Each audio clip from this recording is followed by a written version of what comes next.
Hey, this is the intro to a huge video about 2 hours long of content about creating a chat application using Appwrite, Ionic, and Vue.js that can run across multiple environments. So here I have it running in a web browser, here I have it running in an Android emulator, and here I have it running on an iOS emulator. As you can see, I've played with it already, but let's just kind of see what we do. So here I can sign up and create a new user. So I've now created this new account called Aaron3. He's now part of this chat group, and you can see all the chat messages that have been sent by the different users, Denise user, and where's the other? There's an Aaron CI user. So over here on the Aaron3, I can add a new message. So you can see I can send messages from here. Hello from browser.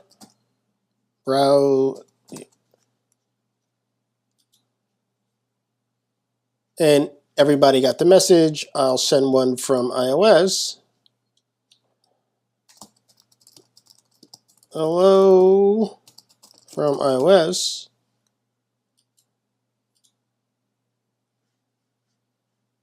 Interesting where I got the server error, but we still got the message sent across from everybody. And then here's the last one. Hello from Android.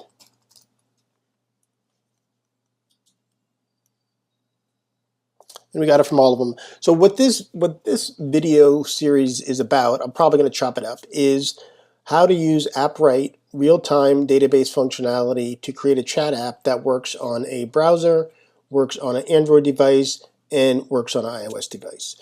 I slowly go through, well, not slowly, but I go through the whole process of creating all the components that are needed, talking about the styling, talking about how to use the functions, and to get it all work on a mobile application leveraging just your Vue.js experience. So this is about how to leverage your existing web development experience with Vue.js into building a functional mobile app that runs across multiple platforms.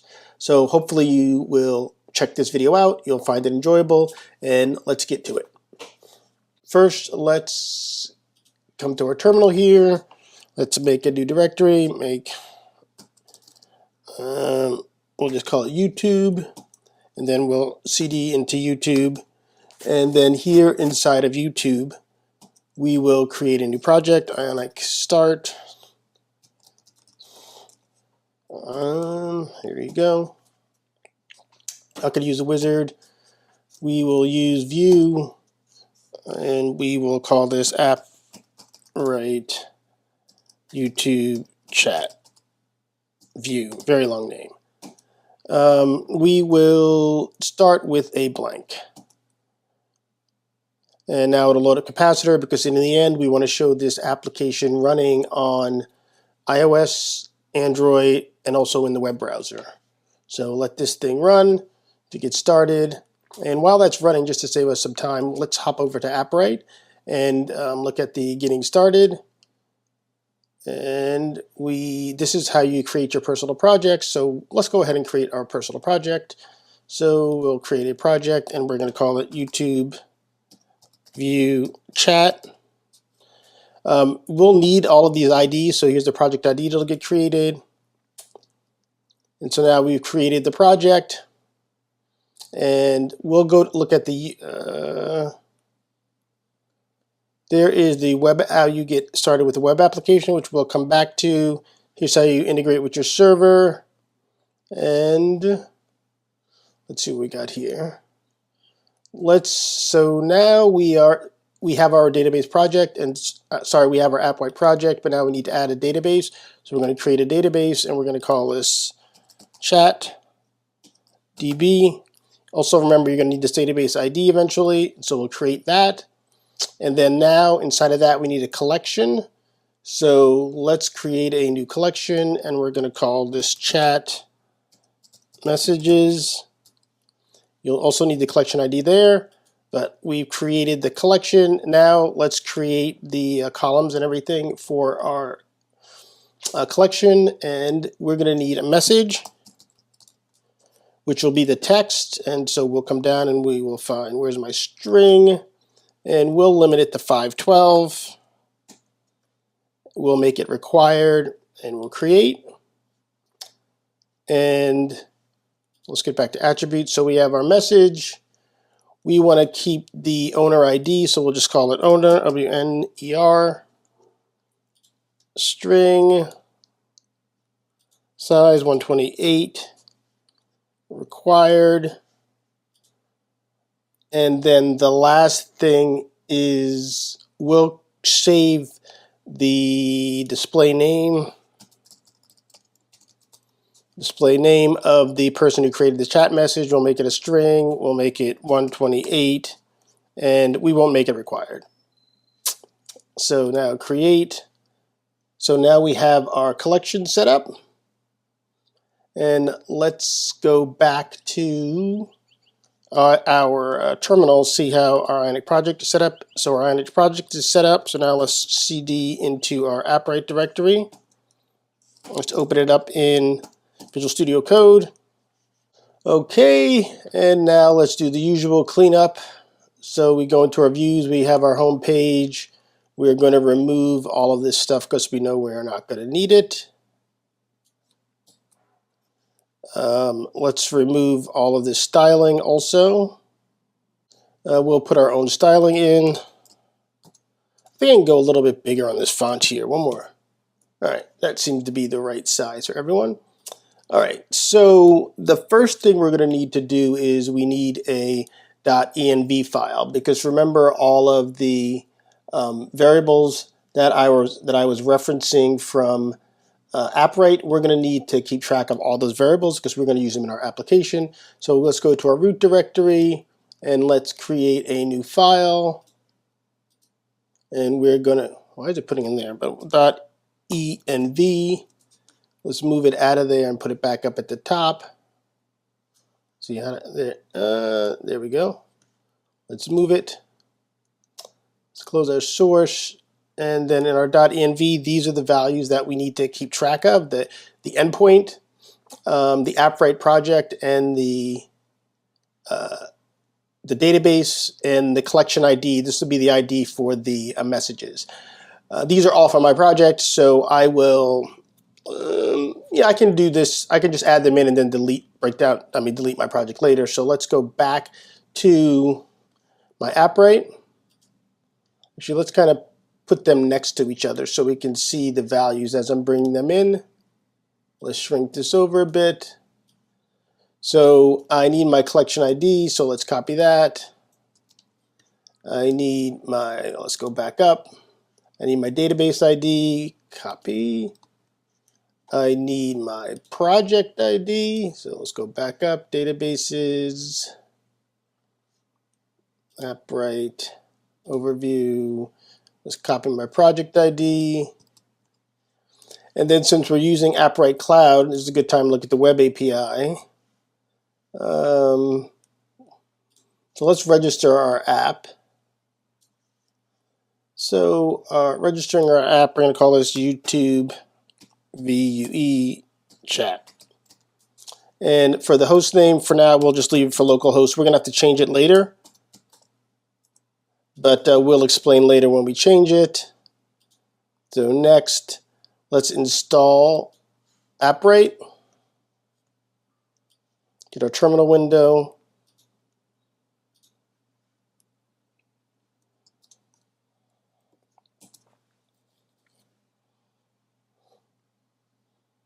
It's installed Appwrite. Next. You can see this endpoint here. So we're going to need this. Yeah, we might as well take the endpoint. And we're going to paste the endpoint in there. And the project ID, you can see the project ID is there. So what do I need next? And then now let's go to the project dashboard. So this is the project dashboard for our database, for our chat. That's interesting. It's got 25 requests and I haven't even done anything yet. Okay, so now our project is set up. We have our .env file with the appropriate variables. Now that we have our environment variables set, let's create the basic service that will host all of the Appwrite. Well, not, I'm going to say all of it, but a fair bit of the Appwrite functionality. So what we need to do is we're basically going to create a little Appwrite service that for now we'll just call it Appwrite lib.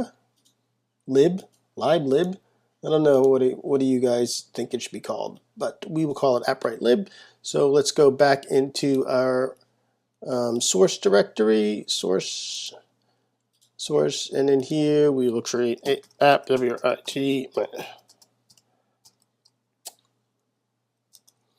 Okay.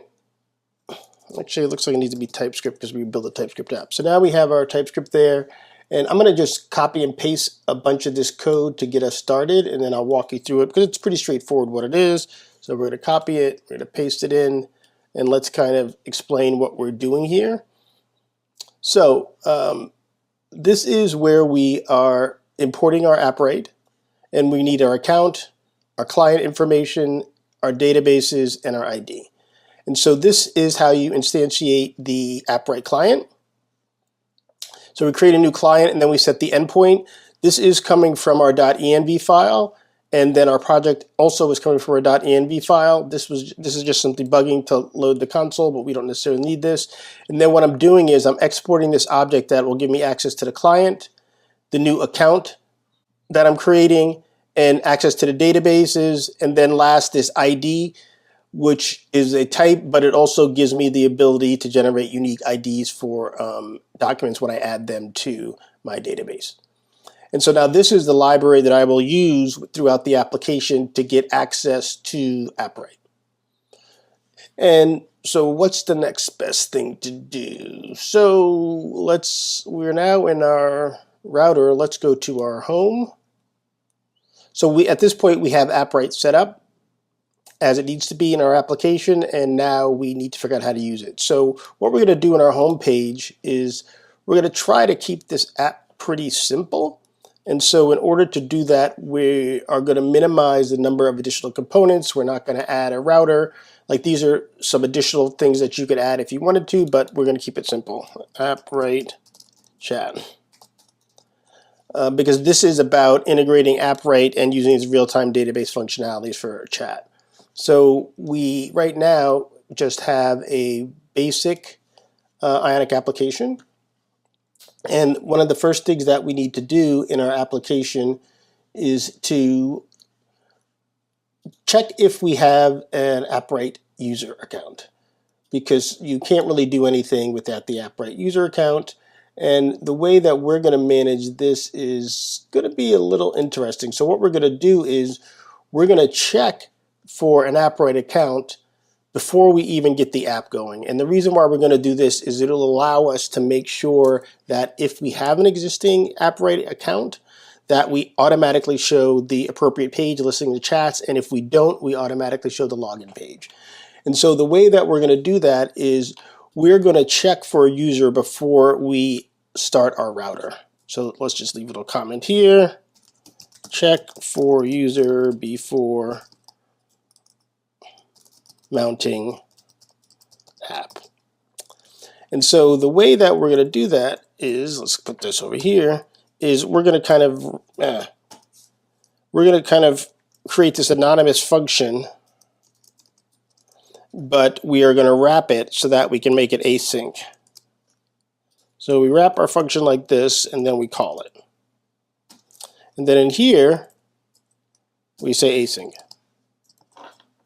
So now I can make asynchronous calls inside of here. And so one of the first things that we want to do is we need to see if we have a Appwrite user. And so let's wrap that in a try catch.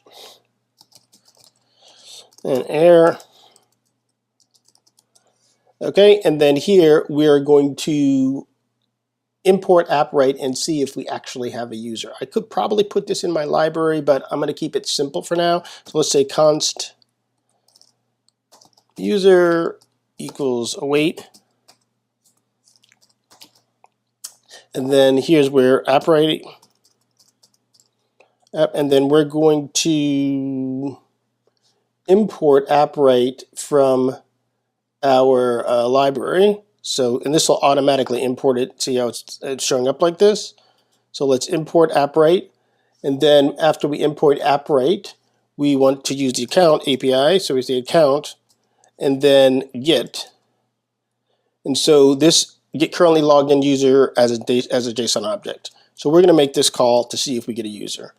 And then if we get a user, we want to basically save that user ID someplace so that we can verify later if that user does exist or not. And there's a couple of ways you can do it. We can create a pin in your store. We could use Vuex, but just to keep it simple for now, I'm just going to create a composable that kind of holds some basic user account information inside of it. And that should be sufficient for this application. So let's go ahead and do that. And once again, we'll copy some code to kind of make that easier. So we'll go in here and for source, we will create another file inside of source. And let's call this userStore.ts. And then inside of here, we'll create this composable. Okay, and so what this composable does, we're going to keep references for a user ID, all the messages, and then all of the user info. And then we have this function I will export called useStore. Let's change it to userStore, since I called it userStore. And then using this function, it will give me access to the user ID, any messages, and then user info, and allow me to set it. And it'll just kind of be stored in this global object. So now let's go back to main. And let's see, we've imported Appwrite here, but now here we need to import userStore.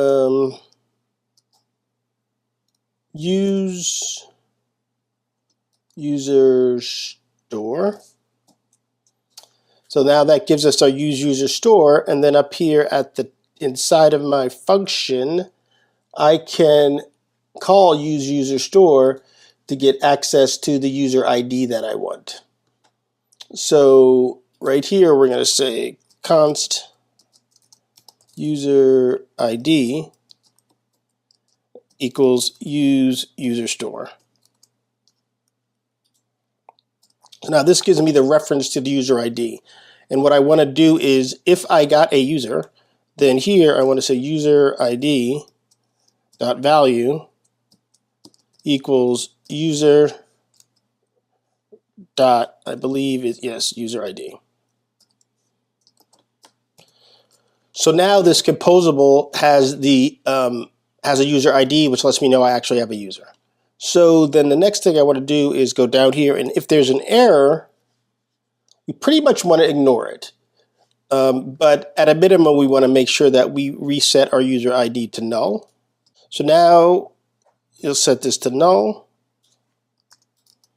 So now our store, our user store, has no user ID, and we're using that to determine if there's a user logged in or not. And then the final part of all this is, once this is all done, then we want to initialize, mount our app, and let the router do what the router is going to do. Okay, so once again, we are checking for the user before mounting the app. We're calling Appwrite to see if I have a user. If I have a user, I assign the value. Basically, this call will throw an error if it can't find a user, so I catch the error and I just set my user ID value to null, then I mount the app. So now this will keep track of if I have a user or not. So now we can get back to our, where are we? We can get back to our home page, because now we're on our home page chat. And on our home page, we want to do a couple of things. Basically, if we have a user, if we don't have a user, then we want to show some login information, or basically prompt the user to log in. And if we do have a user, then we want to show all the chat information. So the first thing that we want to do is, let's go to our page and VIF. Let's do a VIF. And so if right now, if my user ID doesn't equal undefined, meaning it's either null or a value, then that means that the initialization thing has run and it's okay to render this page. So that's what this is about. But let's import my user ID. So let's say const user ID equals userStore So that brings that in. It automatically imported the user store, and then now I have access to this variable, which I'm now using up top to determine whether or not I want to show my page.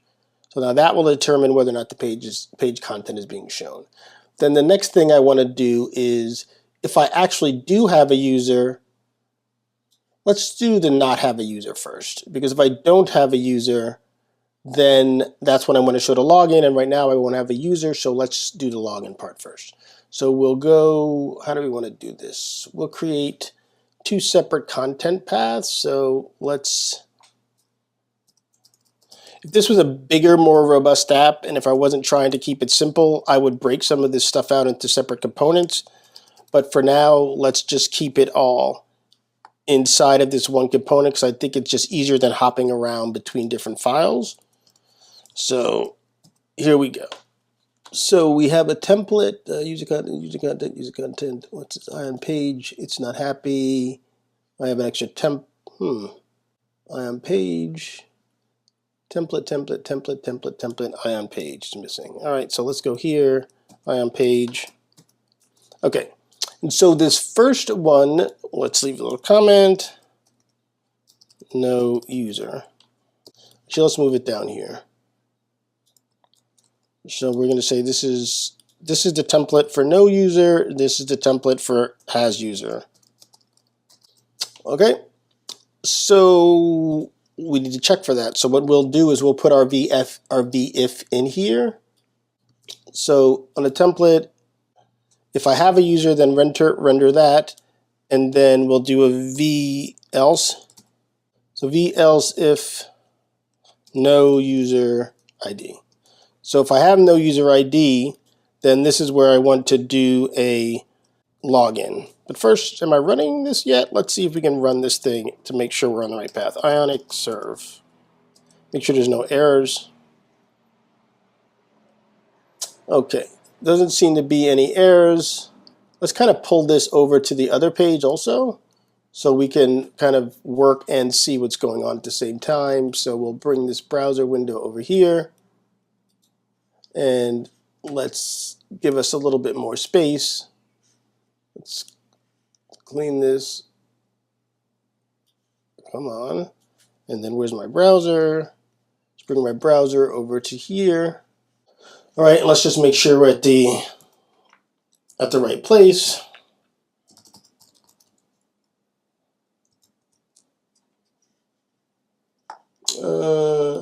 So this is has user.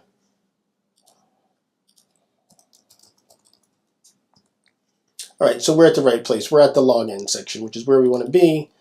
And then let's come in here. Let's give us a little space, class. And then in here, what we want to do is, since I have no user, here's where we have the option to either log in or to create an account. So let's create a login button. And then let's make sure we add our components. On button, and let's add a create account button. Oh, let's call it sign up. All right, so there's our two buttons. You can either log in or sign up. And if you noticed, I have this these two variables here. Let's add these variables. So what I'm going to use these variables to trigger showing a modal that will allow you to either log in or create a new account. So let's go down into our script section and let's add them. So we're going to say const, and I believe it's show login equals ref, and we're going to set that to false. Because initially we don't want to show any of these. So that's that. And then the next one is called show login. Actually, I have them both called the same thing, which is not correct, because I actually want one to be login and one to show the sign up. So this should be show sign up. And then let's go down here and say show sign up is the false. And then let's add our ref as an import. So let's go up the top here and say import ref from Vue.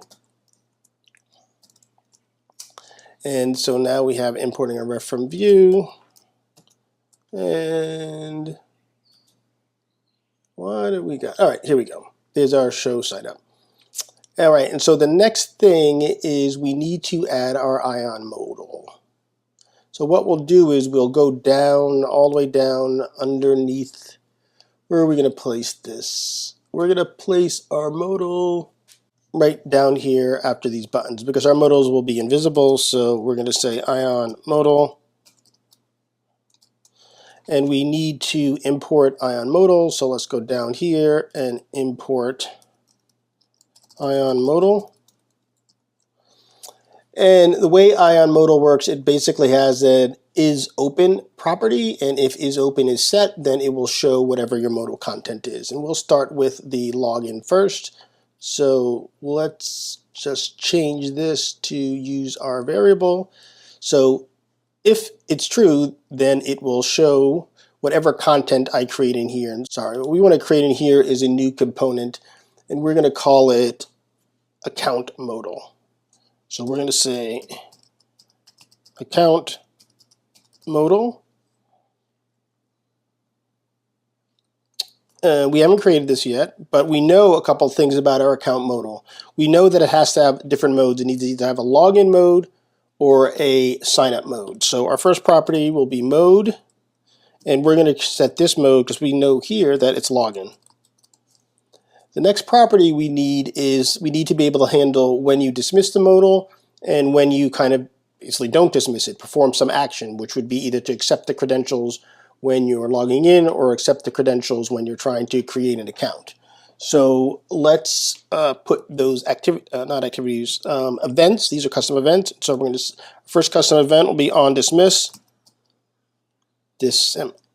which will be called when you're basically canceling it. And so here we're just going to say show login equals false, because that's all we need to do here. And then on the next one, this is called on action.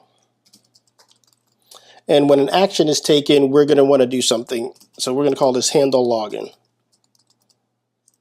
And so that means we'll get some data back that we need to process. And let's go down here and just put a placeholder in for this function. Const HandleLogin. And this will be handle, let's leave a comment. Handle logging in user using content, using values from modal. From, let's be specific, from AccountModal.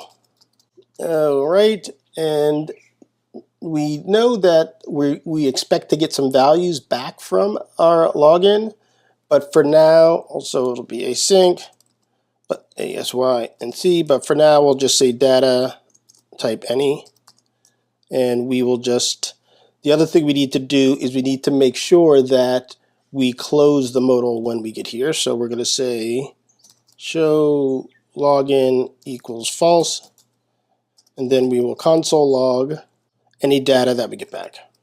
And this needs to be show login dot value because it's a ref. All right, so what's missing now? Let's create our account modal.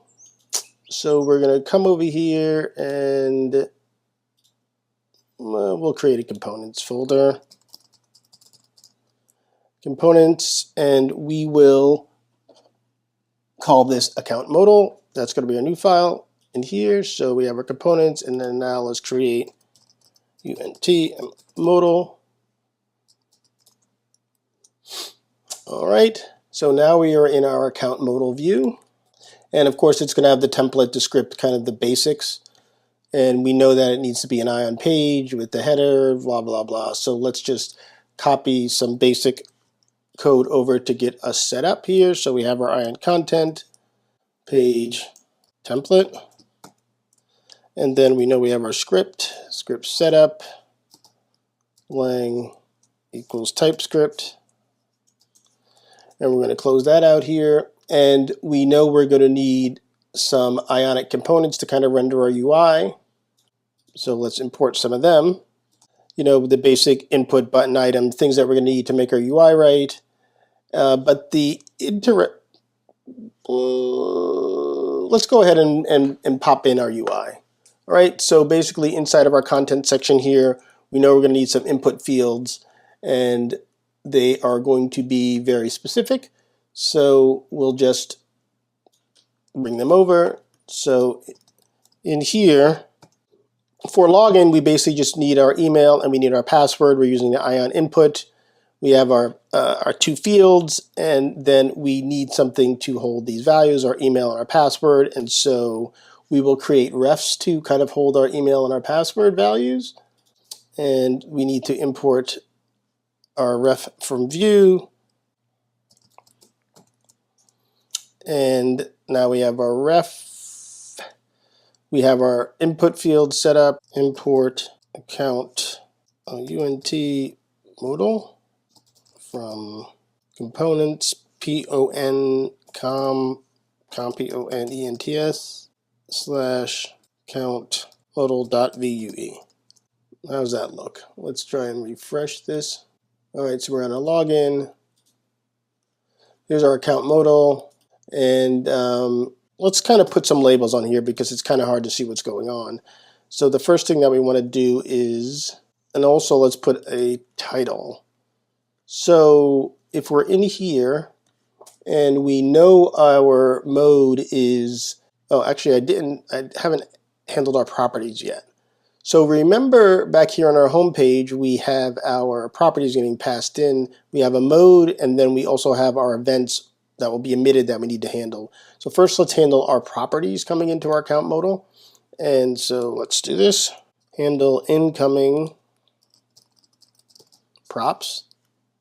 And what we'll do is we're going to use kind of the TypeScript style here so we can kind of see exactly what's going on. So we have our props that are coming in. Our mode is either login or sign up. We will have some conditional stuff to manage this, but for now, let's create a title in here based on the mode. So mode equals login, then return login, else return sign up. Toolbar, Ion header, and put one back here. Ion header. Oh, sorry, this is Ion title. Ion. There we go. And Ion. Let me add that. Ion title. Oh, it's added twice, so let me remove it from there. Oh, extra thing there. Okay. And then let's Ion item. I think the new way to do it is to put the label here. Is that it? Label, and set it to, that's not pass. And let's set a label here. And why am I not getting my padding on the top here? That's interesting. It's going right up to the edge. Let's see. Title, toolbar, padding. We'll circle back around to that sewer class to get our traditional Ion padding. So what are we missing now? We need some buttons to kind of take some actions or to cancel. So let's set our cancel button because that's the easiest one to do. And on cancel, we really just want to bail out. So we want to emit that on dismiss event that I was talking about before. But we don't have any of our events here, so let's add them. And you handle your events with this emits property.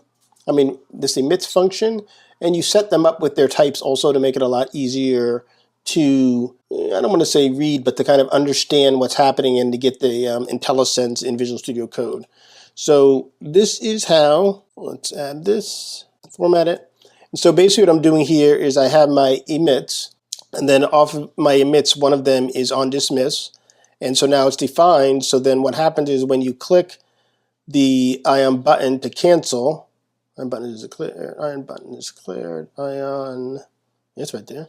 When you click the emits to cancel, when you click the cancel button, it will emit this on dismiss. And if you go back to our home page, this on dismiss sets the login to false, which should hide it.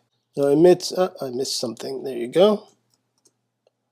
I think that's better. All right, so now when I cancel, it should emit this event, which should then close the window. And it does. So I log in, cancel, emits the event, and it cancels and throws the data away. That's how we are showing and hiding our dialog. And now let's see if we're getting our data back that we want on account creation. So let's go back to our home page. We have our HandleLogin here, and can we just alert this? We're going to just stringify the data so we can see what's coming back, and let's give it a go. So I did not, if I want to see the data that's coming back from my HandleLogin, then I need to actually handle this event here that's getting emitted. Where did it go? Right here, this on action event, which I did not. So we need to set that up inside of here the same way we did our on dismiss. This one's a little bit more complicated because we're passing data back, but this is what it looks like with all of the types and everything set. So let's go in here and drop this in.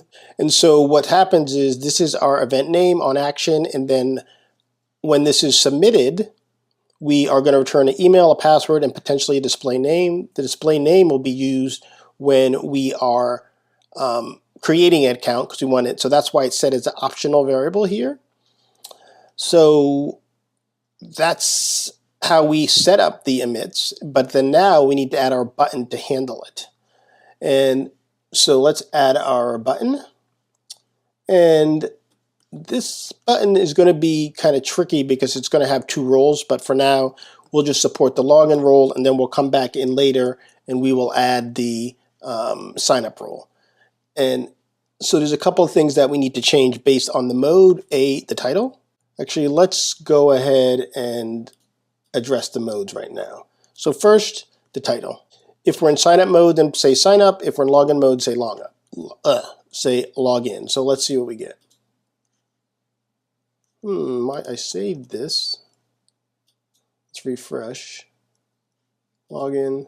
All right, so we see we're seeing our login button. So we know we're in our login mode. And then the next thing we want to do is we don't want to emit an on dismiss. We want to emit the other one, which I believe is on, what is it again? Emits, what did I call it? On action. So this will now emit the on action event, but then we know the on action event needs email, password, and display name. So we will pass those back as email, password, and display name. Now what we're doing there is we are just returning our references that we created right here. Let's add display name down here in the bottom.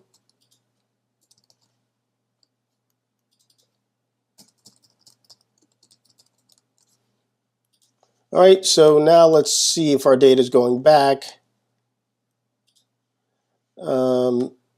Let's call our login, and we can see inside we're getting the values that we wanted, our email and our password, and there's no display name is undefined, so nothing is coming back with it. So we know our data is getting passed back, and then our window's getting closed. So now let's go back and see how you actually log in a user. And that just reminded me that I didn't set up authentication here. So let's go back inside of our application.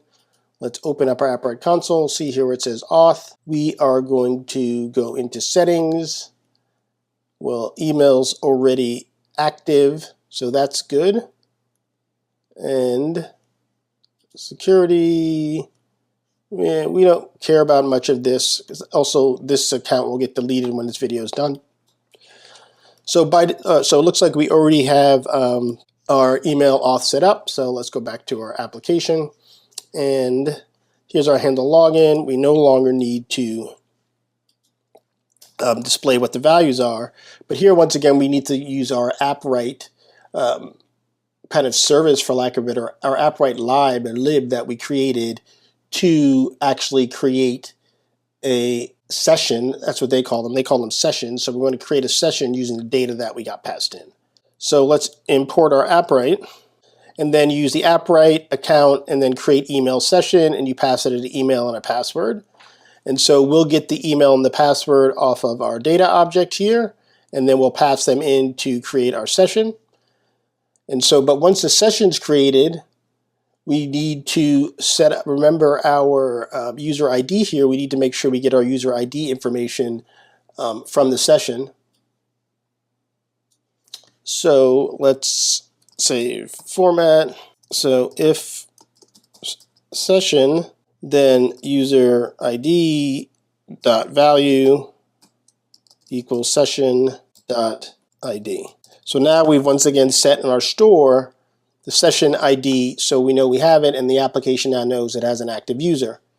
The other thing that we want to do is just in case any errors get thrown here, let's wrap this in a try catch. Actually, I went a little too far out, so our try, and then we wrap it here, TCCH, error, and then alert, and then we need to cast our error as error dot message. So let's see what happens. So let's try to log in. Let's log in. Invalid credentials, please check the email and password. So basically I have no user with those credentials in my system. So let's close that out and let's format. So it looks like login's doing what it's supposed to do. So let's quickly hop over to create account now. So what we're going to do is, I probably can make it all work with one modal, but just to keep it simple for now, let's create two different modals. And this is going to be on show sign up. And then we'll change our mode to sign up. And then we will change our on dismiss to show sign up to false. And then our handle function will change to handle sign up and sign up. And then now let's go down. It's going to be similar, so we're going to copy this handle login function. We're going to paste it, and we're going to call this handle sign up. And then from handle sign up, we're going to get the same data here, but remember this time we're going to also get a display name. And so we're going to do a little bit extra to manage that, handle that display name. But first, also let's make sure we get these values right. So this should be show sign up. And let's set it to false. And then inside of here, instead of create email session, we want to create account. Is it a create account? It's account create. It's that simple. Oh. And then inside of account create, there are some things. So first of all, we need a unique identifier for the account. And so what we'll do is we'll leverage that ID value that we imported from Appwrite. And so let's use our Appwrite dot ID, and then there's a function called unique, so we'll create a unique ID for there. And then the next thing that we need is, well, we need a comma there. So just look at the parameters. The create says it needs an email, let's stay on it, email, password, and a name. So that's what we're going to do. Email, password, and then down here we're going to add the display name. So for name, we'll just say data dot display name. So that should get all the values that we need to create an account. And this isn't a session, this is actually a user. So this is a user that's getting created.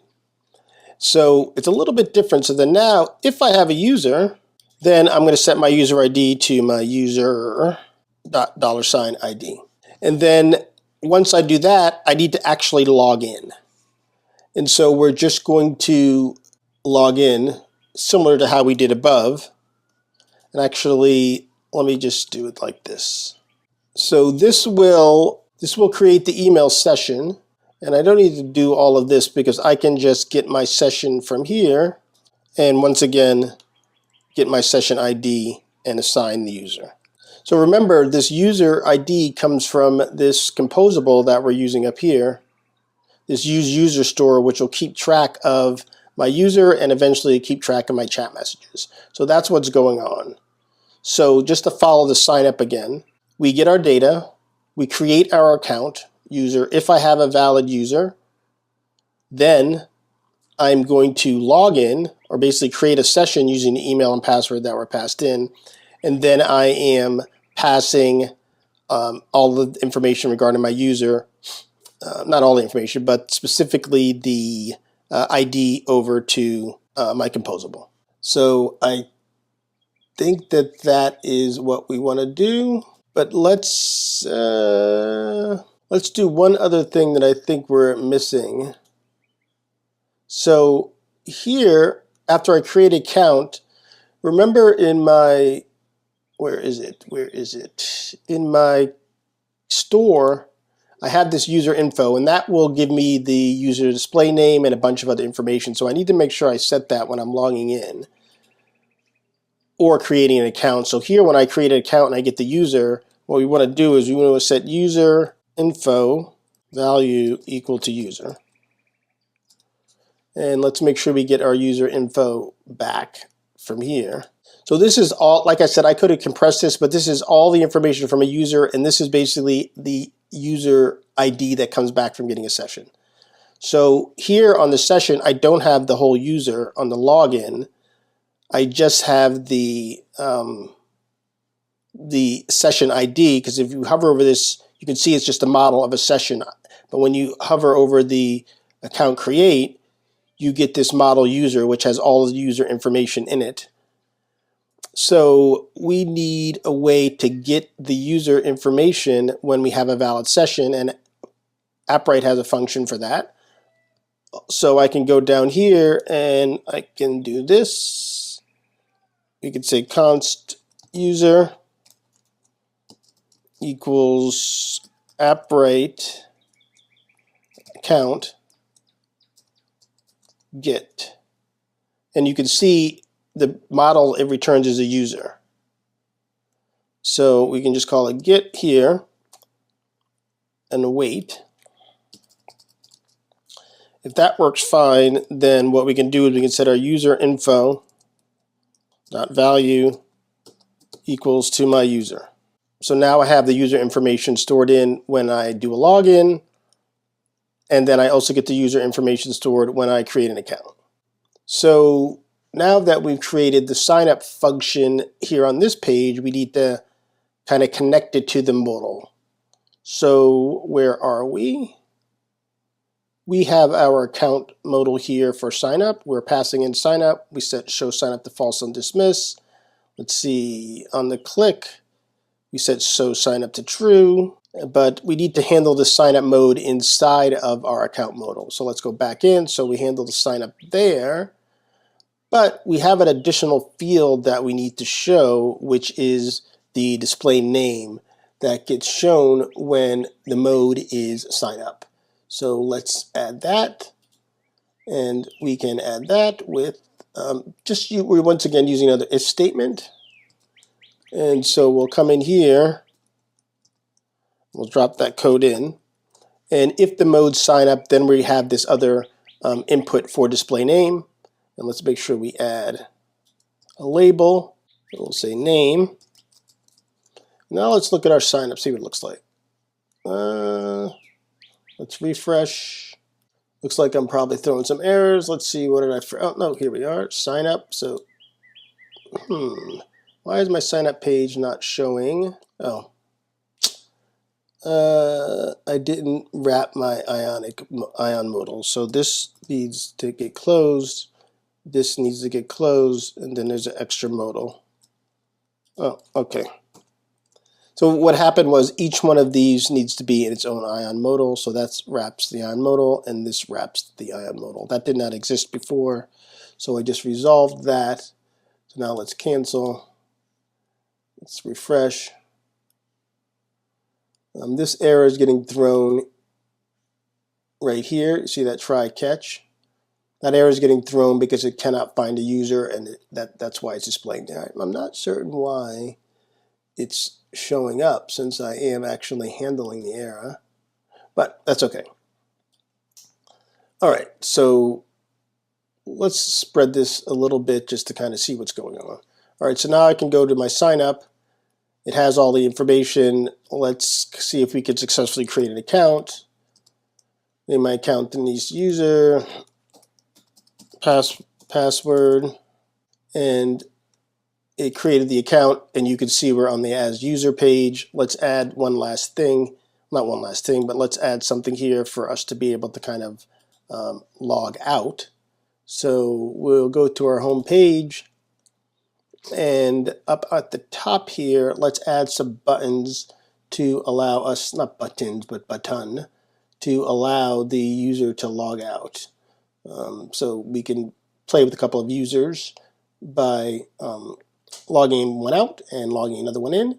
So we'll just copy some code. So we have our Ion toolbar, and with Ionic, you could easily add buttons to the toolbar and kind of just determine where they show up. And so what we're doing here is we're saying we have a group of buttons and we want them to show up at the slot on the end, which is all the way here on the right, which you can see where my logout button is showing. And then now we actually need a function to log out. So let's copy this function name, do logout, and we will add a function down here to our code. We have HandleLogin users using the values. So let's just do our HandleLogout right here above that.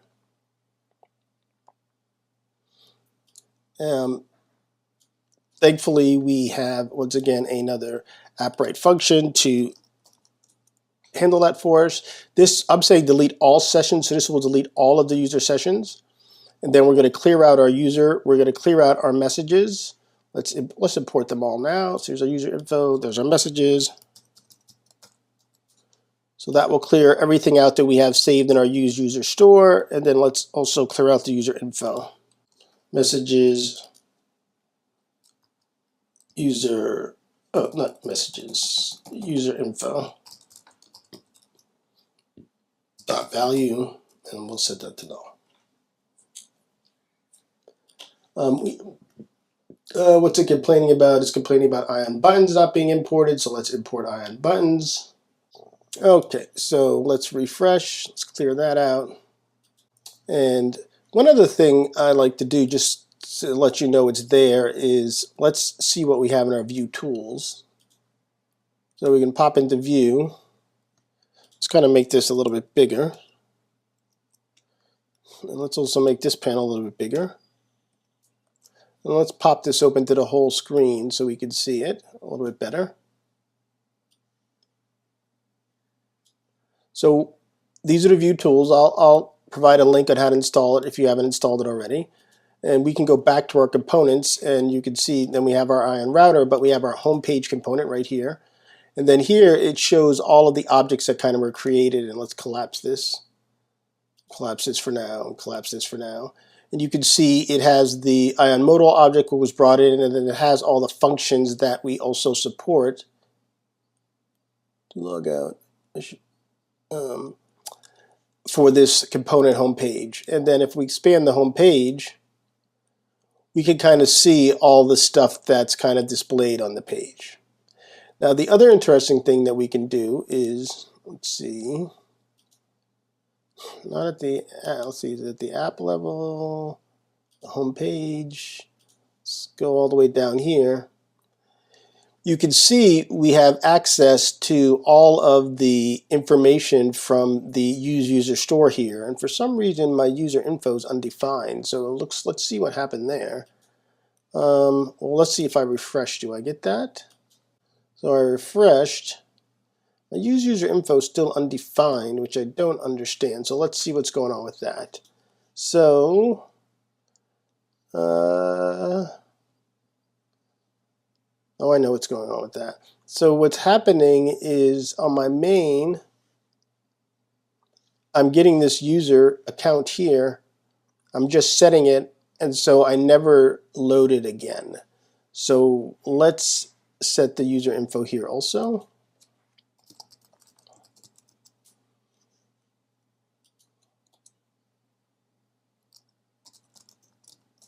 And see if this addresses it. Value equals user.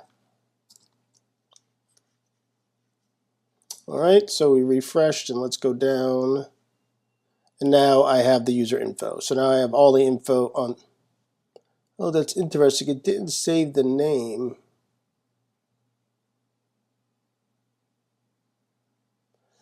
Let me see. Why didn't it save the name on that create account? Well, let's look at our, where is our home page? Session, because I spelled DisplayName wrong. DisplayName. This is why typing is good. So if I had types in there, it would have caught that. Actually, let me show you. I'm going to remove that, and then we're going to change this from data And we're going to set it to email, comma password, comma password, display name. And then this allow define some types, string, string, string.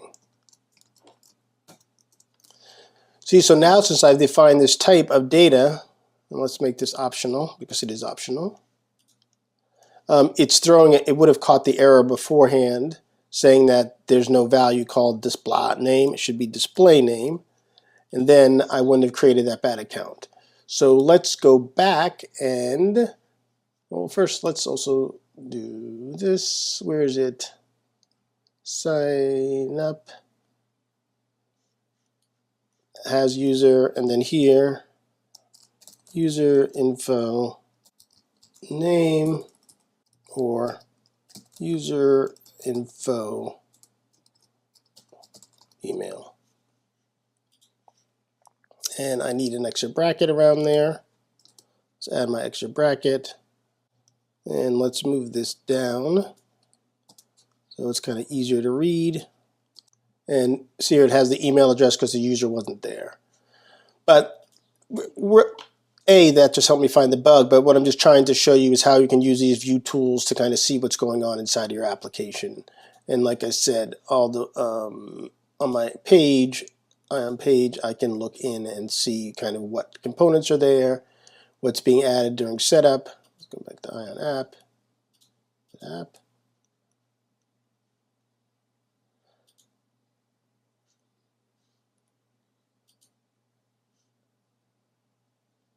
See, so the user information, and we could also kind of, let's log out. We're back here on our home page, and then even when we, let's bring in our login window, and if we go into our Ion content, we can see we have our AccountModal, and then inside of our AccountModal we have our Ion AccountModal, and then inside of there I can see the props that got passed in, and the emits that I can fire off from there. So interesting.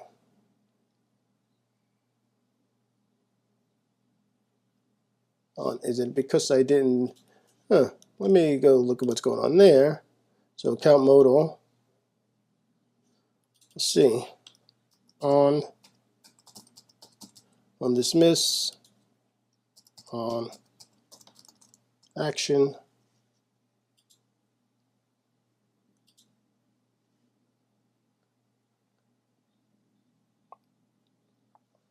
There it goes, now it got them. I guess it just didn't like the way that I named them.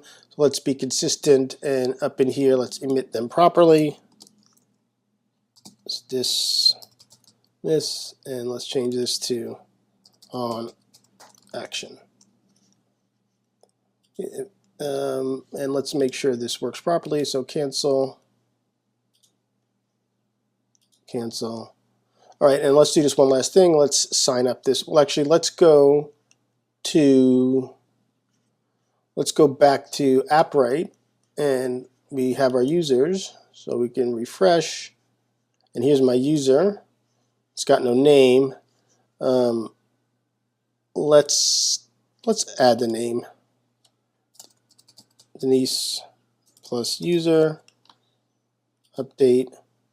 Let's go back to our app, and let's cancel, let's log in. All right, and then now we log in and we see we actually get the correct user information.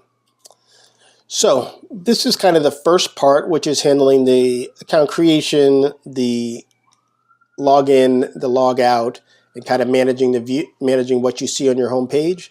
Now that we have the accounts, let's start to create the database calls to kind of list the chat information here in the page. But now let's add some chats. So to add a chat, we need to go down to the bottom, and first let's close my AccountModal. I think we're done there. We're done with main.ts. We clearly are done with .env. No more work with our lib. It's just the home page and maybe userStore a little bit. So first thing is, let's create a small text box at the bottom. This isn't a styling exercise. I'm just trying to demo some functionality. So what we will do is we will leverage an Ion footer to keep the message input box stuck to the bottom of the page. And we'll use an Ion input inside of it and a button to allow you to send the message when you're ready to send the message. So let's find my home page. Okay, so remember we split this page into two. So this is with no user, and then this is the page with the user that has the hello user at the top. So let's just say hello. All right, so we know we have our user at the top. And then underneath this is where we want to display a list of chats, but we also want to, like I said, have our footer, and in our footer we want to be able to have the input. So have that stuck down there at the bottom. So to put the footer in, you need to go outside of your content, Ion. So we're going to put our Ion footer there at the bottom of the page, and then inside of our footer we're going to have Ion input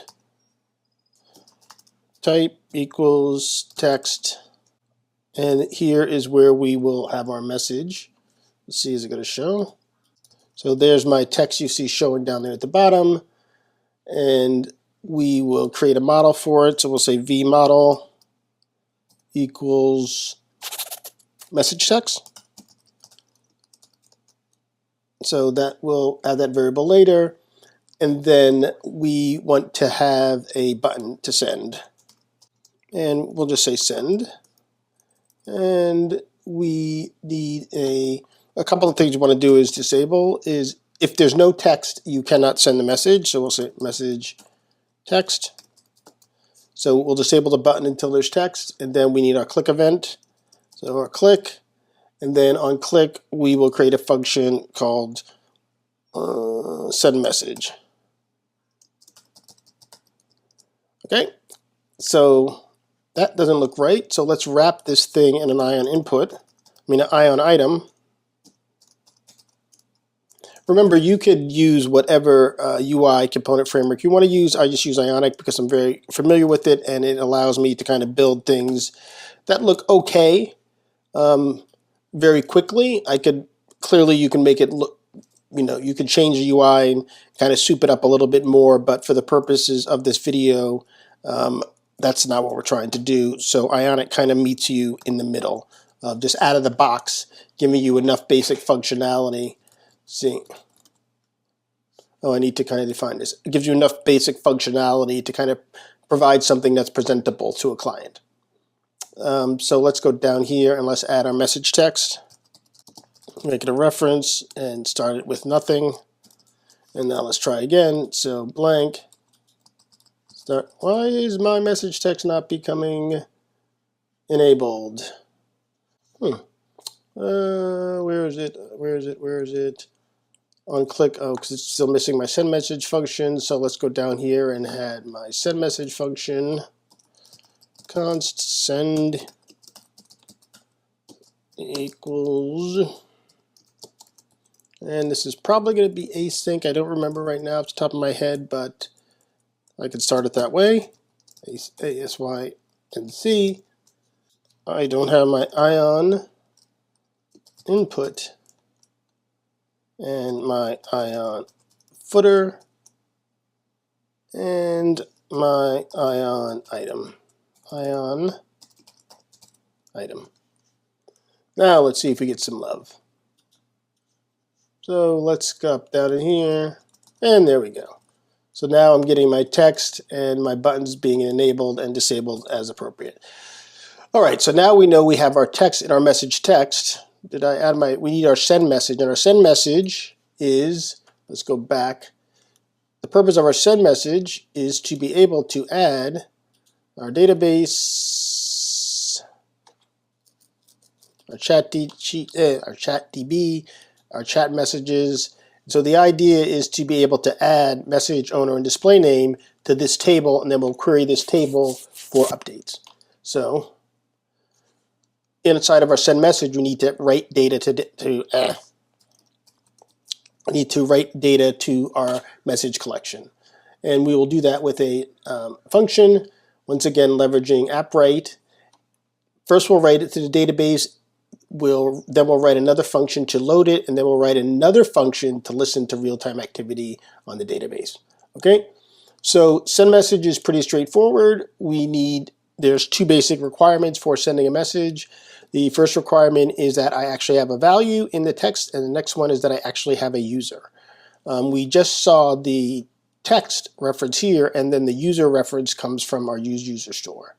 So that's the first requirement, and then the next one is we're going to use our Appwrite function to actually write something to the database. So if all that's good, then we are going to say Appwrite databases, create document, and then we want to create a document, and if we close this, you can see I need my database ID, my collection ID, and a document ID, which we'll create, and then the data that we want to write to the database and permissions. So let's step through these one at a time. So the first one is we'll take the first two because they're easy, is the Appwrite database and the Appwrite collection. And as you know, we got those values already from our .env file. Then the next value that you're looking for is our document ID. And then once again, we'll leverage Appwrite, and we'll use the ID function that we used previously to create a unique identifier for the document. So then we have that. And then now the last thing is we need the actual data of what we're going to write. And we know that we've named our attributes. We have a message value, which is the actual text, so message, and then we'll change that to message text. The next thing is that we need the owner, and the owner of this is the user ID, so we'll say user ID dot value. And then the last thing that we need is the display name, so that we can show the actual name of the user, not some random ID, and so we can just say display name, and then this should be the user info, right? Remember we stored the whole name there, so the user info dot value dot name. So that gets us that, and then the last thing that actually normally goes in is the permission. If you don't set permission, by default the user who created the document has full access to the document to perform all the actions that they want to perform on it. So that's what we're going to do here. This thing throws a promise. So let's just check for any errors just in case. So we'll say try, and we'll wrap the whole thing again with a catch. And as usual, error. And then we will alert, and we'll wrap we need to get our error type. So we'll say error as r.message. So we can get an error message if something gets thrown from us attempting to write this. And so like I said, this is async, so let's do a wait. Okay.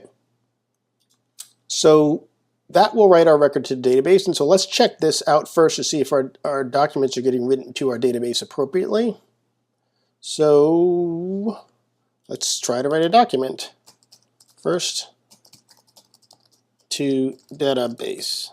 Current user is not authorized to perform the requested action. So there we go. So what we want to do is provide all users the ability to write to this collection. So let's go to settings. It is enabled. Update permissions. So let's add so we'll say all users can create, and all users can read. So anybody can create a document and anyone can read the documents. But we're going to set document security. So when document security is enabled, users will be able to access documents for which they've been granted document or collection permission. So what this means is that every user can create the document and read the document, and then updating and delete will be based on the document security. And as I stated before, let's update this. As I stated before, by not setting any permissions on this document, the person who created the document has all rights. So that means they can delete so that addresses these last two, updating and deleting the document. So the person who creates the document can update and delete it. Everybody else can create documents and everybody else can read documents, but they can only update and delete the documents that they created because we've turned on document security. So that's what's going on here. So let's see if we can add this document now.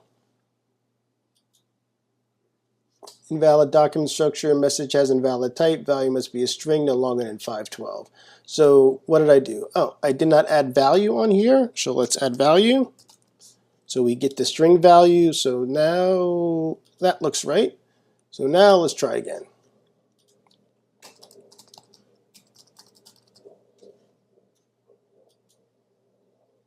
And I'm not clearing out the message after it's done, so let's do that. So after that's, it does the await, and then down here, let's do this, message text dot value equals blank. Let's check and see if our document got written to our database. So let's go back to our database and look at documents, and our document got written. The owner and Denise user is the display name. Document security is enabled, like we said. And as you can see, this user, which is Denise user, because that's the ID, has read, write, update, delete, which is what we wanted. Okay, so now we have a basic document in, and let's kind of render some documents on the page. And so to render some documents on the page, we need a load function. And because we're using Ionic, we're going to use Ionic's lifecycle, is that what they call them? Yeah, Ionic's lifecycle functions, I believe, is what. Yeah, what we're going to do is we're going to take an Ionic function. I believe I get it from Vue. So Ion on. All right, Vue will enter. So what we'll do is on Vue will enter, we will load the page content. So what will happen is the first time this page is loaded on a Vue will enter, we will call a function to kind of load all of the chats into our messages inside our userStore. And we will only do it if we have a user. So let's go right up here at the top and do our on Ion Vue will enter. I believe you could probably also use on mounted. If you're not using Ionic and you're just doing a regular Vue application, I'm pretty certain you can just use on mounted. And so let's add our new function, const load data. And we're breaking it out as a separate function because we might need to call it in other places. And so we will just have it work all by itself here. So load messages from database. So the first thing we want to do is check if we have a user. And remember, we are loading the user inside of main.ts when the app starts. So all we need to do is check our userStore for a user ID. So that's what we will do. So we will come here and inside of load data, we will say if user ID dot value. So basically, if I don't have a user ID dot value, then just return. So there's nothing to load. If I have a user ID dot value, then we're going to use our Appwrite again, and we are going to load data from our specific collection. Let's set this to async as usual. And we will use our Appwrite again from our lib. And we're going to say Appwrite.databases. This time we're going to use our databases.list documents. And then we're going to say, we're going to use, because we need our database ID and our collection ID. So once again, we're going to use our variables from the .env file we set up in the beginning. So we get our database and collection. This will give us all the documents. So let's say const docu.main.ts. So this will get us all of our documents. We'll use that variable later. I suspect that's what it's complaining about. Yes. And then the other thing we want to do is we want to make sure we sort this by the date it was last updated, so that the messages appear in appropriate order in the UI. And let's import query from Appwrite. So this is say a query ordered asynchronously or ascending based on the last updated date. Here's our documents, and what we want to do is we want to set our documents to our messages value, because remember, that's where we're keeping everything. So this will be, all of our messages will be set there. Why is this const? Oh, I need to do my await. And then we're following our same pattern of wrapping everything in our try catch to catch any errors that might happen. Same pattern. And then the alert. Do I have it somewhere else? Let's just copy this. Also on an error, we're going to kind of null out our messages. Just set it to empty. And let's do that. So now we need to call our load data. So we'll call our load data here on our Ion Vue. We'll enter, and that should get us some data at startup. And let's see what we got. Once again, we'll go back to our VueDevTools. We could just console log out again, but just want to get you comfortable with how to use the VueDevTools. Okay, and also we'll see some errors. What is missing? All right, seems to be clean now. Denise is loaded. Let's look at our VueDevTools. Let's see, our home page. Down here at the bottom should be our messages array, and it's loaded this one object from Denise, which is the first message. So it's done what we wanted it to do on load. So now that we have it set on load, let's see if we can get this message to render appropriately on the screen. I have some styles that I've set up in the past to kind of style the chat. So let me get the chat in the UI, and then we'll kind of just drop in the styles. So where is my chat? So clearly we need our v4. Let's go up here. Remember, this section with the user is where we want it to go. We've put our information in our footer. Now let's put our div, just in case we need to style it. Let's put our chat messages in here, so v4, and we know our messages is messages. So we have that. We have our item, and let's call this what it is, chat, and then we'll say each one of our chats. We can tell from looking right here, each chat has a unique identifier, which is an ID, so we'll say that'll be the key we'll use here. And then from the chat, we want a few things. We're going to want the display name, and we're going to want the actual text, and then we're going to actually want the time that the chat was drawn. And then we're also going to want to determine if who sent the message. If it's the current user, we want to basically say me, and if it isn't the current user, then we want to take the display name. So for this message, it's going to be me, which is Denise.user. So that will be straightforward. So we have this is our wrap around this. Remember I said we want to add some styling, so let's do our div here. And let's start to put our content together. So inside of there, we have a couple of things. We need our display name, we need our chat message, and we need our date. So let's start with our chat message. Let's look at our UI. So there's our first document with our chat message. Let me put the styles in. Let me put the styles in now. So for div, we're going to have a class called message. And let's drop these styles in. And our styles are scoped just for this component. All right, so it's a little bit of our style there. So we have our message, which is wrapped, and that's Denise. So remember I said we want our message, we want who's it from, and then we also need our date. So let's close this to get some more room. Get back up to our chat. So there's our message. In the beginning of the message is probably we want to put who sent it. So we will do that by determining if the chat's from the owner or not, and then we will display the name. So we have our message there. And then now in the beginning of it, let's determine, so if the chat owner equals a current user, then we want to display the name me, because that means that I'm the person who created this message, so I can distinguish what I said versus what someone else says. Well, let's kind of wrap this to clean this up. But if it's not me, then I want to actually display the display name of the person who posted the message.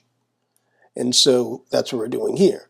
So else, get the display name from the owner of the message and display it. So this message should say me because it's me who posted it. And then the last thing that we want to do is we want to display the date of the chat message at the bottom. So let's create another span, and we are going to take and we already, like I said, created a class for this. So we're going to say class equals chat date, and then we can drop in our chat. I believe we're using updated at. All right, let's see what we get. So now we don't want that there. That should wrap. My chat date should be a div. All right, so there we have the person. Let's wrap this thing at the top too, because it's not looking very good. So let's make it H1. All right, so we have the hello Denise user at the top, and then we have our chat message. And I'm missing one last thing. The class kind of wrapped the whole chat. All right, so that's our chat bubble. So we have our bubble, we have our me, and the person who wrote it. So we're loading the content appropriately. Let's make sure we have no errors. All right, so and let's add another one.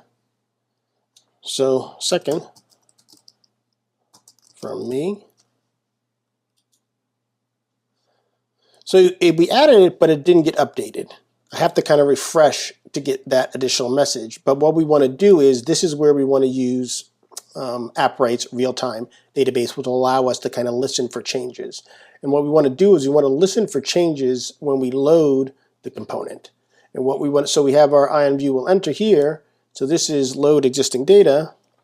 And then down here, we want to add listener, LISTEN, for new data added to collection. All right, and once again, Appwrite has a nice little function to listen to changes on databases, and that's kind of what we are going to do. And to listen, we actually do it with a Appwrite client function called subscribe. So we say Appwrite client subscribe. You have to add some values here. But basically what you can do, you can listen on specific channels. You can listen on one channel, or you can listen on a bunch of different channels. What we're going to do is we're going to listen specifically on the database channel for our collection, for our documents. So, I mean, here it says collection ID documents. I wonder if, I mean, initially when I did this, I did database collection documents, but let me try what they have here, which is just collection ID, and documents, and see if we get it to work. If not, we'll go back to what I did originally. And so since this is a pretty long string, let's wrap it down here. We're going to do some string interpolation to get this to work right. And let me see, how did they do this again? Collections ID document. So that's how we're going to give it a go. So we're going to say collections period, and then we're going to get our values from our .env file that we created. And so remember, we have our environment variable for our collection. Oh, it needs a callback argument. We'll get the callback. All right, so this is collections, because we're following this pattern. So collections.id.documents. So now we're listening on that channel. So any changes to my collection with this ID and documents, my callback should get triggered here. So now my callback, and so this will give me a payload of what actually changed. And so we're going to drop that in here, and we're going to say payload, because that's the data that changed. And then we're going to update our messages collection. And what we'll do is we'll get our previous values. So we'll say let prev equal messages.value. So that's the collection messages. So that's the collection of all of the previous entries from messages. And then what we're going to do is we're going to update messages dot value to equal everything that was in it before. And then we're going to add our new entry at the end. So that should update messages by only adding the new entry. And then since it's a reactive variable messages, it should force the UI to re-render, and any new value that was entered should automatically show up. And not doing anything asynchronous. And since I'm doing this listener in my Ion Vue will enter, it will get set up as soon as I enter this page, and then it will just continue to listen and pass the updates to my messages component, which will then update my UI. So in order for me to actually test this, I'm going to have to log in as another user in another panel. And just to make sure that everything's right, I'm going to do this inside of Safari. Let's call this. It's got no user here, so let's sign up another one. Let's say Aaron. And then we'll say Aaron. Truly innovative.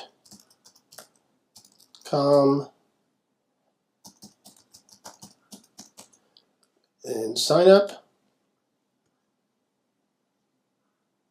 Okay, that's interesting. Why did I not get that list? There it is. So it looks like at sign up it's not calling the load, so let's fix that. Load data, do logout, send messages, sign up, handle sign up, try. So if all this is successful, then down here we want to call load. Load data, load chats. And then we also want to make sure we do the same thing, because this is on sign up. We want to do the same thing on login. So if session and everything's fine here on login, let's load the data. Okay, so let's find my Safari. So now let's see if I can add some data and it shows up here. So as you can see, all these messages came from Denise user. Oh, I forgot to add my display name. My bad. Let me fix that because I want the name to show properly. So if I go back and go to my auth, you can see once again I forgot to add my name. So I'll add my name here. Aaron CI. Aaron at Clearly Innovative. Let's update. And then let's go back, refresh. All right, so Aaron.ci. So now let me add a message from here. This is from FARI. So it showed up here. So it looks like my listener didn't work that way. So let me modify my listener to the original way I had it, which include the database along with the collection. All right, so this is how I had it originally. Database sys, and then my database ID. Okay, let's refresh this. Get all my messages in. Let's open Safari. Let's make Safari a little bit bigger. Let's try again.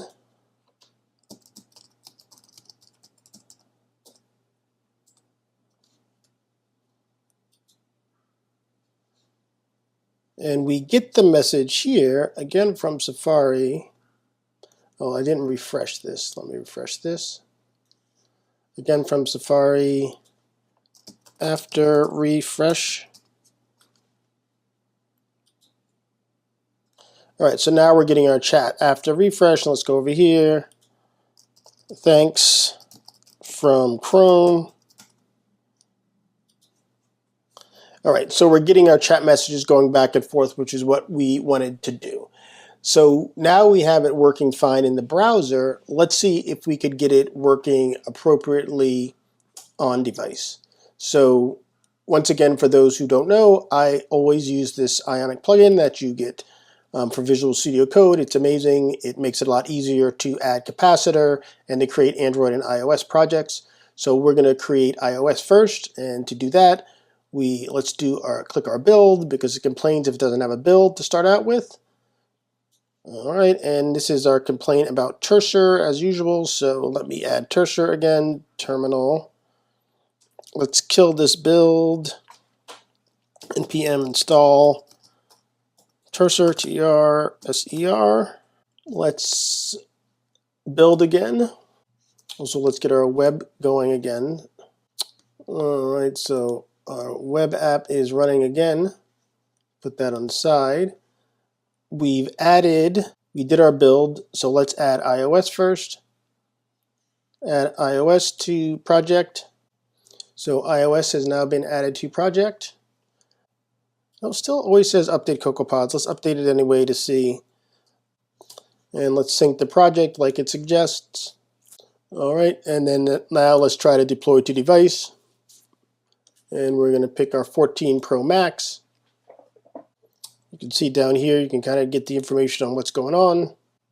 All right, so we have our, it's not now, let's try and log in. And let's do Aaron at clearly.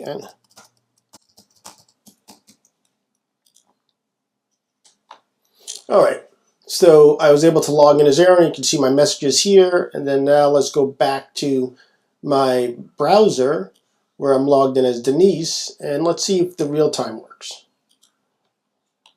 Test iPhone chat. So it gets updated here, but it's not showing up here. But if we log out and log back in, and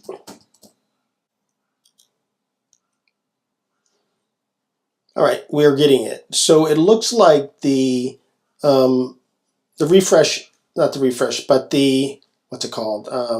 The real-time is not working on device. And if we open up our Safari, go back to our Safari browser, and we connect our debugger, so we connect to our simulator, and let's refresh our application. We're not seeing any specific errors. However, what's happening is that the real-time is not properly connecting. And so to fix that issue, what you need to do is, let's go back to Appwrite, and let's go back all the way to our app. So we go to our overview. Here's our app setting.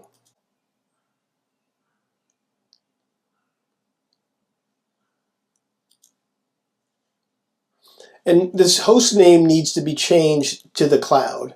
So you know that inside of our application, where did I go? We're back here. Inside of our Appwrite lib,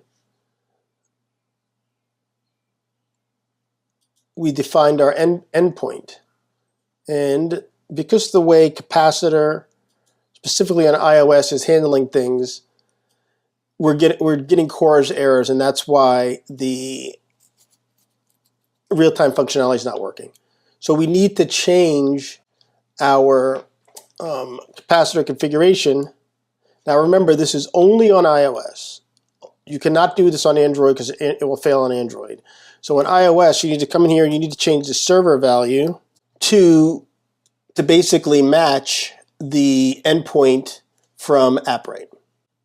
So you want to set the host name. You want to set our host name to cloud.appwrite.io, and then also you want to make sure you go back to Appwrite and set your host name to Appwrite Cloud.io. And let's update that. And then now we need to rebuild our application because we changed our host name in here. So let's go back here to Ionic and let's rebuild my application.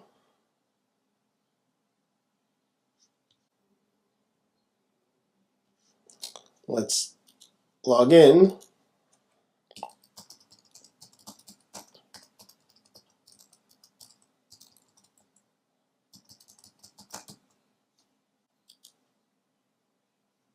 All right, so now we've logged in again, and let's see if we get a different result with our real time. So let's go back to our Chrome, and let's test again.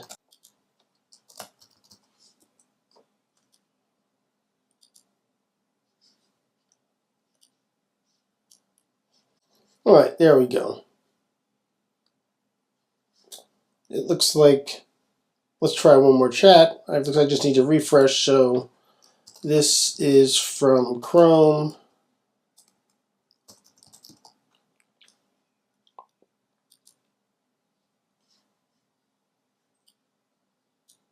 Yeah, what's happening, I need to fix this scroll issue because there's a message, the messages are appearing, but it's not scrolling.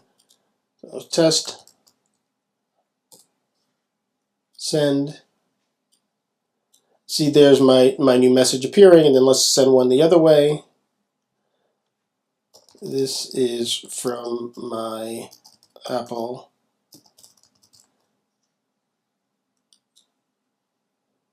So send. This is from my Apple device. This is from Aaron CI. This is from my Apple device. So you see we're getting the chat from the device. So that's it running on iOS.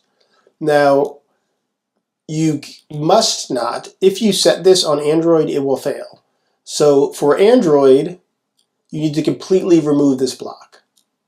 So let's stop it running on iOS because we don't want it to redeploy, because we have a functioning device we have a functioning app running on my iPhone. So for Android, we need to completely remove this block, and then let's go through the process of adding an Android project. So we've added Android project to this. Let's deploy this to an Android device. I haven't deployed it yet, but here we go. I think this is the right device. If it doesn't work, we'll try to spin up another one. I usually have issues with Android starting up my emulator. Let's see if it can get it this time. Otherwise, I'll have to start up Android Studio and get my emulator started manually. Let me get ready for that. So just got Android Studio opened, and let's see if I can get a emulator going. Where's that? Over here. Virtual Device Manager. I think this is the one I picked. Alright, so we don't want that one. So I'm probably going to go to this Pixel 6 Pro. So let's start that guy up. Let's get all this Android Studio stuff out of here.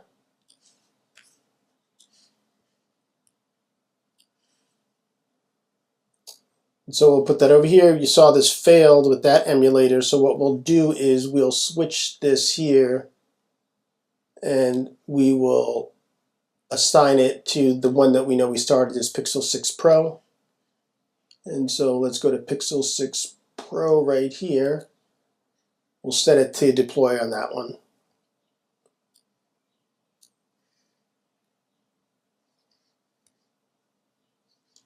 All right, so I'm logged in as Aaron there, so let's log in as Denise here. I believe D plus user, clearly innovative, com.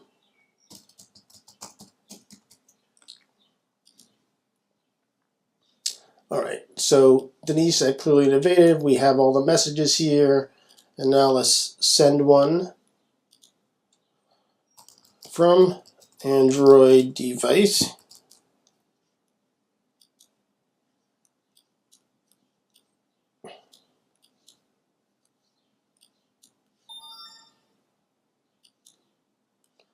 Denise user from Android device. It's interesting. So it showed up there.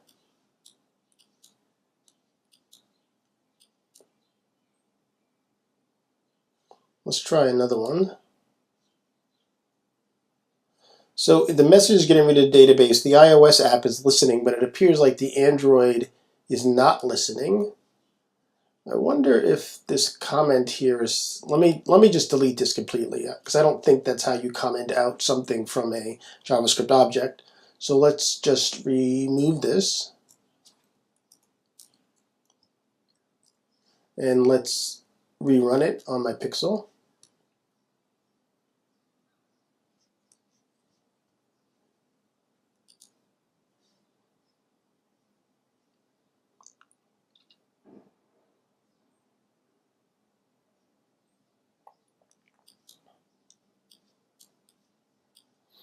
Let's try another one.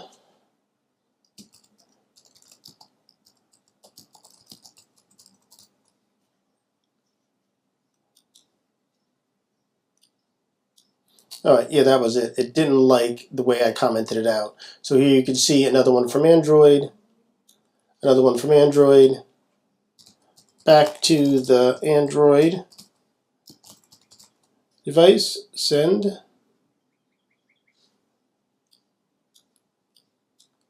back to the Android device, back to the Android device. So the messages are going back and forth, and let's do this last check, make sure I'm still getting them on my web. Yep, so the messages are still going around. I'll do this last one from the web, and this should go everywhere. Last one from the web here on the web. Last one from the web on Android. And last one from the web on device, on iOS. So I think we're about to wrap it, but basically we've shown how to get Appwrite Chat working across iOS, Android, and the web. We identified the quirk with how you need to set up Capacitor to work appropriately. Let's put this back in here, just so you'll know. So let's take this and move it outside.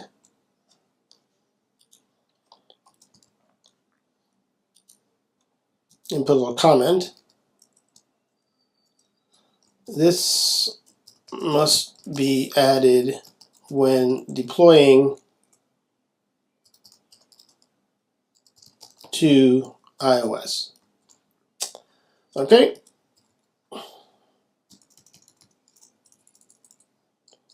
So that's how we get iOS to work properly.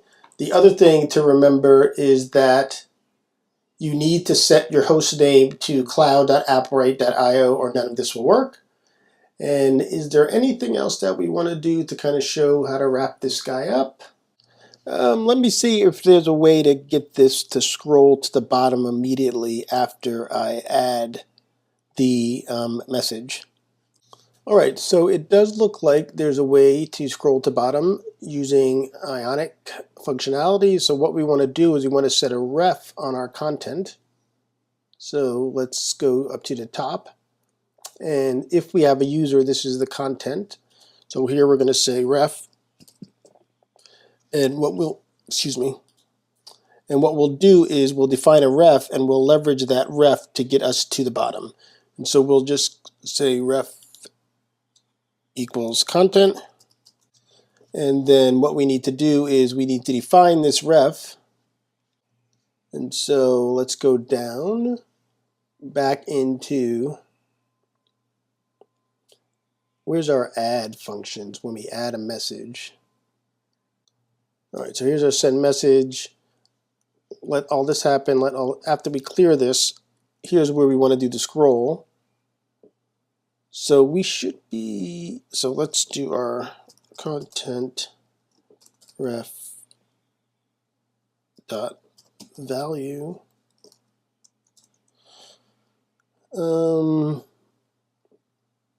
Dot, I believe it's going to be this $L dot scroll to bottom. And then following an example from Ionic, we don't want it to go fast, so we'll just put this 550 as kind of to slow it down a little bit as it's scrolling. And then now let's define our content ref. So let's go back up top here and up top. I believe I called it content, not content ref. All right, and now let's test it first on the web.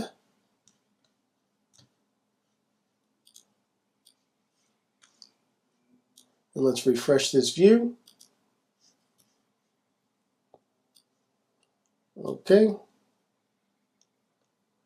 And let's, that's interesting. So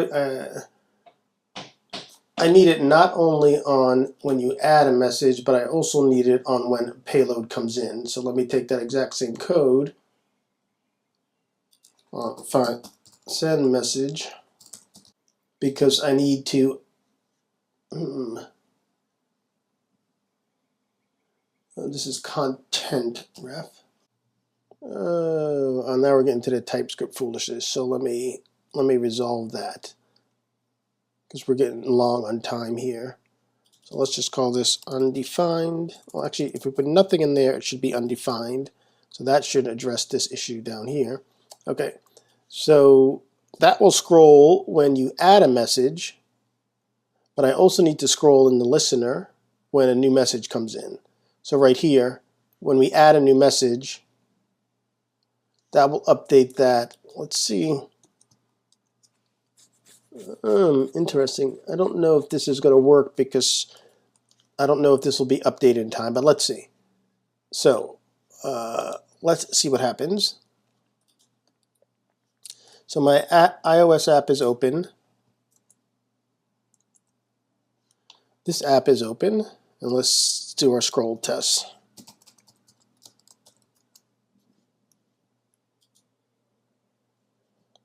It looks like it scrolled, but it didn't move.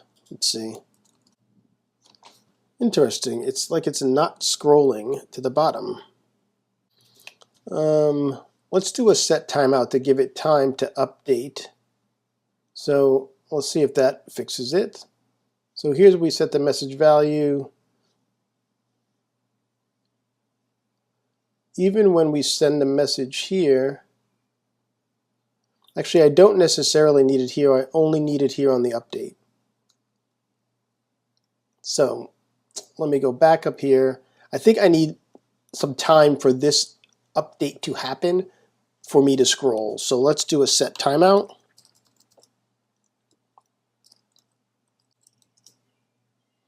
Let's say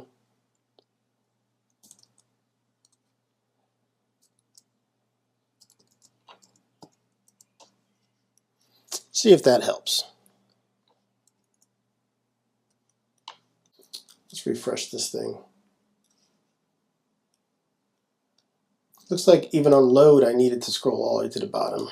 So let's add this to my load.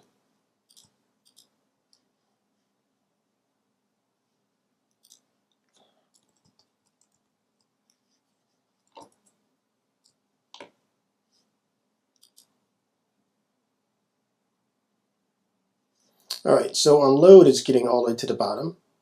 Now add a message.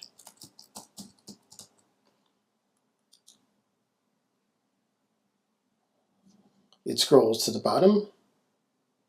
Let's see about over here.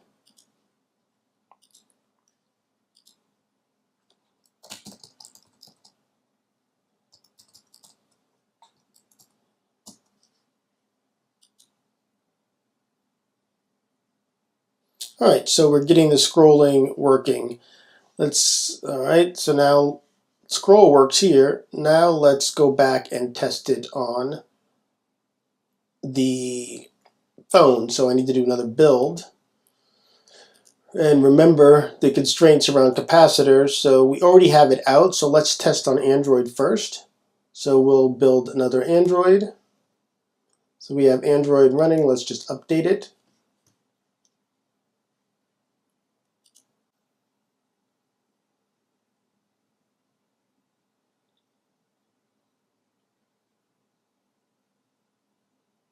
So it loaded the message. I could probably reduce my delay, but that's what I have now. So you can see it automatically scrolled to the new message. Let's add from iPhone to Android.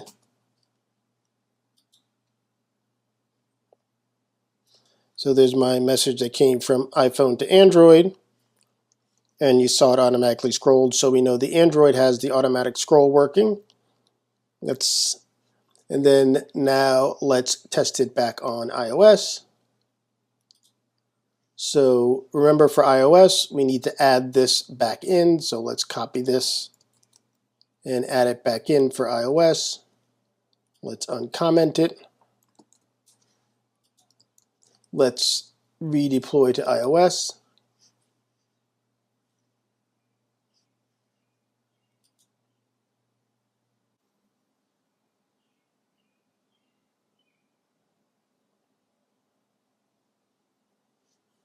And we scroll down to our last message.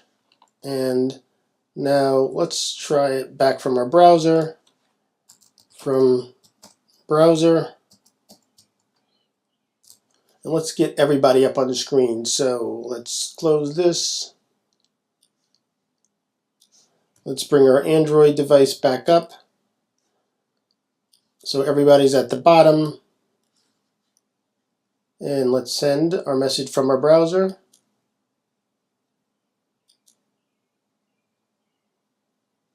And everybody scrolled and got the message. This is awesome.